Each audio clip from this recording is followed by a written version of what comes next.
Hey guys welcome to my channel প্রত্যেকবার মতো চলে আসলাম নতুন একটা স্ট্যান্ড টিউটোরিয়াল ভিডিও নিয়ে। আজকে আমি আপনাদের দেখাবো যে সাইকেল দিয়ে কীভাবে ফ্রেম রোল মারতে হয়। আমার সবচেয়ে বেশি রিকোয়েস্ট ছিল এটা, তো এই বিষয়ে আজকে আমি ভিডিও বানাবো। তো চলুন দেখা যাক কীভাবে করে। First wear your safety guards, তারপর স্টার্ট করবেন।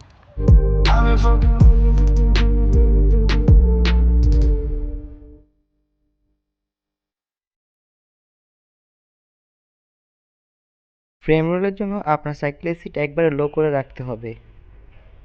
রোলিংয়ের ক্ষেত্রে ফ্রন্ট ব্রেকের গুরুত্ব অনেক বেশি, তাই সবাই সবার ফ্রন্ট ব্রেকটা ঠিক আছে কিনা একবার চেক করে নেবেন। ব্রেক টিউনিংয়ে কোনো প্রবলেম থাকলে তা ঠিক করে নেবেন। তো ফ্রেম রোল মারার আগে আপনাকে আগে বেসিক রোল শিখতে হবে। আপনারা যদি বেসিক স্টপই না পারেন তাহলে আমার চ্যানেলের ডিসক্রিপশনে আমি দিয়ে দিব যে কীভাবে বেসিক রোল শিখতে হয়, ওইটা থেকে শিখে নেবেন, তারপর ফ্রেম রোল মারবেন সবাই। তাহলে আপনার জন্য সবচেয়ে বেশি ইজি হবে। ফ্রেম রোলের হাইট একটু বেশি থাকার লাগে, তাই সবাই ম্যাক্স রাখবেন হাইট, লাইক এতটুকু। তাহলে আপনার ব্রেকিং কম করা লাগবে, ব্রেকিং কম করলে আপনার ফ্রেম রোলটা আরও বেশি বড় হবে। তো আমি এখন আপনাদের দেখাবো যে কীভাবে ফ্রেম রোলে বসতে হয়।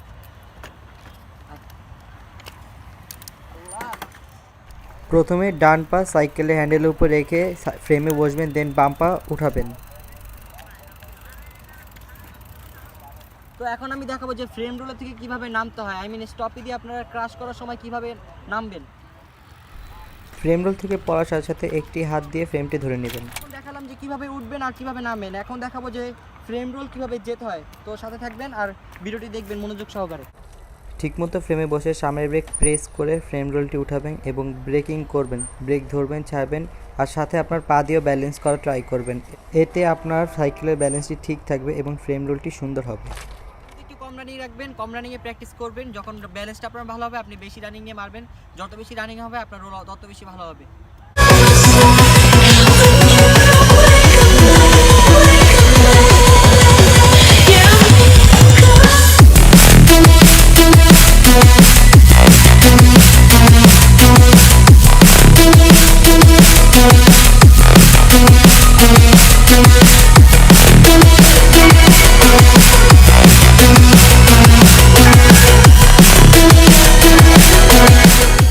ভিডিও যদি ভালো লাগে অবশ্যই আমার চ্যানেলটি সাবস্ক্রাইব করবেন এবং আপনাদের নতুন কিছু টিউটোরিয়াল ভিডিও লাগবে সেটা আমাকে কমেন্ট বক্সে জানাবেন। Otherwise thanks for watching.